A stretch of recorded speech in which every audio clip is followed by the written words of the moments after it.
This is the story of my fall from grace, from golden child, daddy's girl, to the black sheep of my family. We'll do a Pulp Fiction rewind, because my story begins in the mid-1980s in Bandar Abbas, on the southern coast of the Persian Gulf in my home country of Iran. The political climate was very tense. A war with Iraq had broken out, and the new Islamic Republic felt more like a dictatorship, oppressing Iranians who were quite secular beforehand. There were new laws that stripped away civil liberties, and they were just being imposed constantly. I would have been about 3 or 4 years old when my dad first taught me how to swim. I love swimming, I still do. He would take me and my older brother and my cousins to the local swimming pool, until one day he was told that the local pool will no longer be allowing little girls to swim there anymore.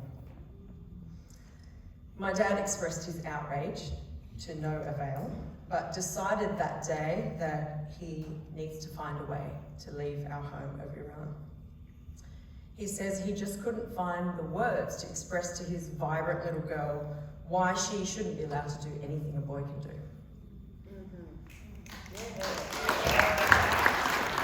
My dad was in the Air Force at the time as a high-ranking officer, so by leaving he was technically committing treason and abandoning his country during wartime.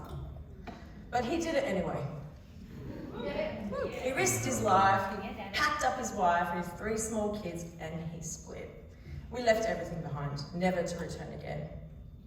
We spent 3 months in Singapore until we finally got our visas to settle in Sydney, Australia back in 1988. I was 6.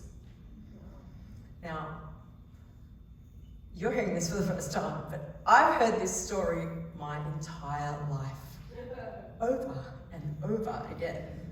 It really affected me to think that I was the catalyst for such a big move, all because I couldn't swim freely in my home country. And throughout my teenage years, this story was used against me anytime I tried to challenge my dad or do something that he disapproved of. He was so strict and so stern. And I don't recall ever being grounded or smacked or punished. He was way smarter than that. His weapon of choice against disobedience was far more effective: guilt. Parents, take note. The best way to keep your kids in line. Now please imagine young, sassy little Sahar. Every conservative Iranian dad's nightmare. I spent most of my time choreographing dance moves like a badass mofo to Michael and Janet Jackson songs, writing little love poems and acting out little plays and singing into deodorant bottles. And I was pretty fucking good at all those things.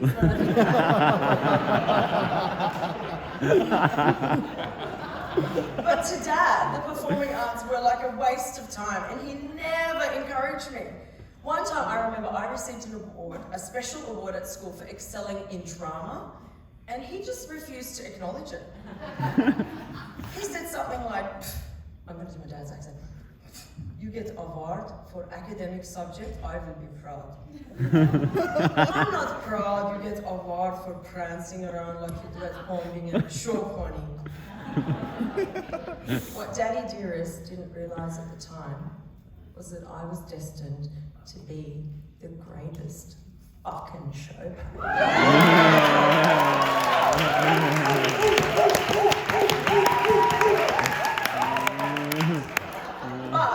As the years went on, and the story of how he left his amazing career in Iran to come to Australia so that I, the show pony, could have a better life, continued to be told, I think it slowly became embedded in my subconscious that I'm indebted to my dad for those sacrifices, right?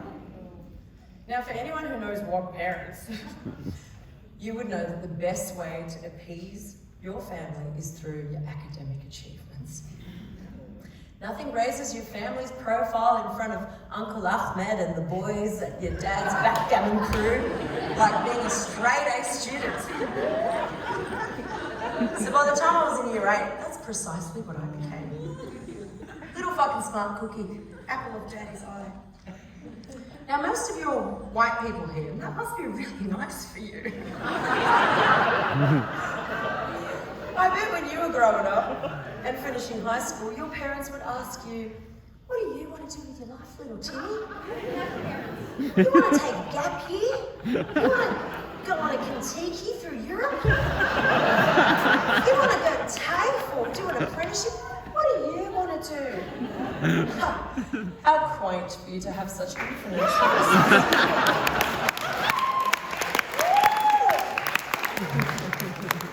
Migrant kids. All right, the conversations I had with my dad were more like, so you got 95% on your exam, huh? And you didn't come first. What happened to the other 5%? Why you not pay attention in class? You're prancing around in your drama class again, being a show pony, not paying attention, huh? You're about to finish high school. So you want to become a doctor, a lawyer, or engineer? Because they were my 3 options in life. She's supposed to be fabulous. Actually, Dad, I want to go to NIDA and study musical theatre. So that I can combine my love of singing, dancing, and acting.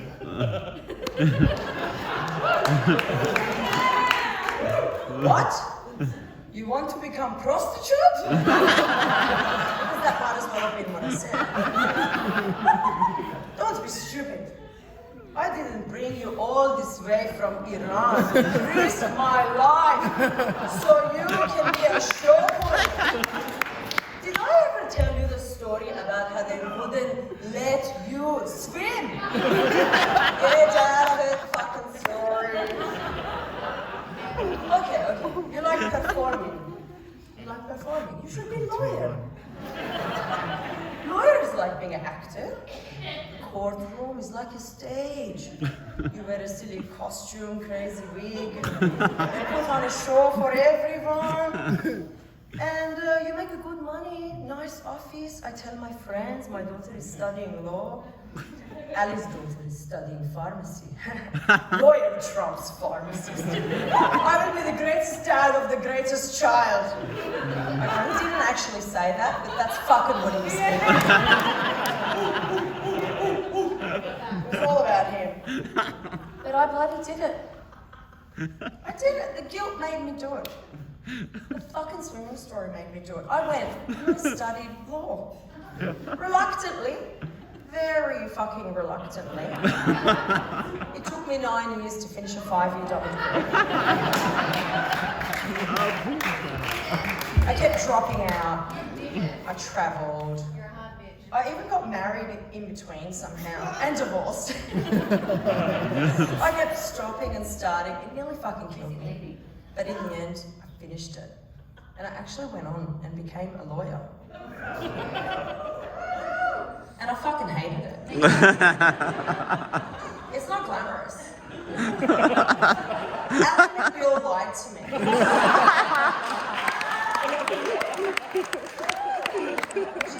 She portrayed being a lawyer as wearing cute little pencil skirts, daydreaming about hotties in my office all day. And just for good measure, I thought I'd get to end each episode of my dazzling career with a dramatic closing statement of some big trial that I was apparently working on, even though you never saw me working. Turns out, in real life, being a lawyer is actually like being chained to a desk for 14 hours of a day. I had shit circulation in my legs. I had cankles for 8 years. No pencil skirts. No hotties in my office, just crusty old barristers breathing down my neck to work harder or trying to have a crack. And all those promises of being a performer in the courtroom, nope. Just boring appearances in front of a very disinterested magistrate. All the glory of the big cases went to the barristers who didn't even do the actual legwork, but ended up performing all the theatrics in court and getting a hell of a lot more money than us solicitors. What a crock! And please don't get me started on the farce that we call the justice system. More of that in my TED talk.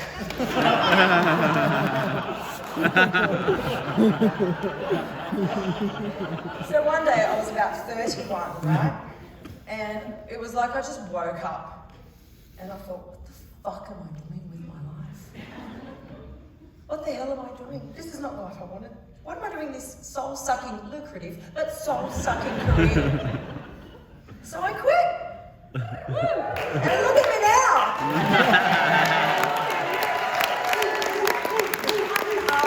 God damn it. Okay, I'm on Centrelink. But it's still fucking great.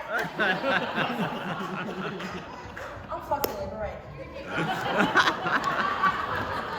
I'm a writer, I'm a musician, I'm a performance poet, I dance, I've done youth work with music therapy, and my new venture is stand-up comedy. Yeah! My dad can't get over it.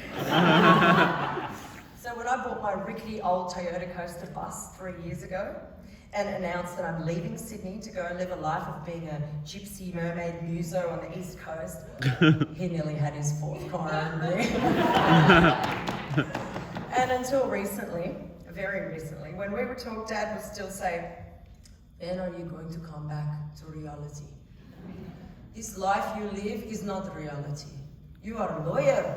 You are my daughter. I bring you from Iran, an Islamic dictator, all the way here, so you become something. Not a homeless clown living in a bus. You think this is life, just having fun, laughing, singing, dancing, go to the beach?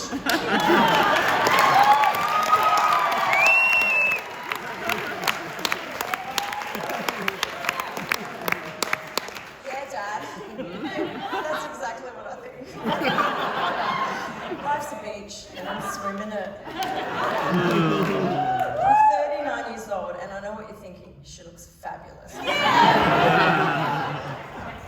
But it's because I feel like I did life backwards. I started out studying, working in a serious career, but I ended up coming back to who I truly was. That exuberant child with a passion for adventure, the water, and the performing arts. And even though my dad still disapproves of my life choices, I'm so grateful that he brought me to Australia to live my beautiful life. So, there are so many women who, in my home country, who could be standing here, but they can't. Anyway, the moral of my story is, it may take some time to get where you need to be, but when you align yourself with your inner child's desires and your dreams, you will get there in the end. Just keep swimming. And if you can't swim, because, I don't know, there's an Islamic government that won't let you, then I sincerely hope that you too have a badass military dad who goes rogue and saves your ass from a dictatorship.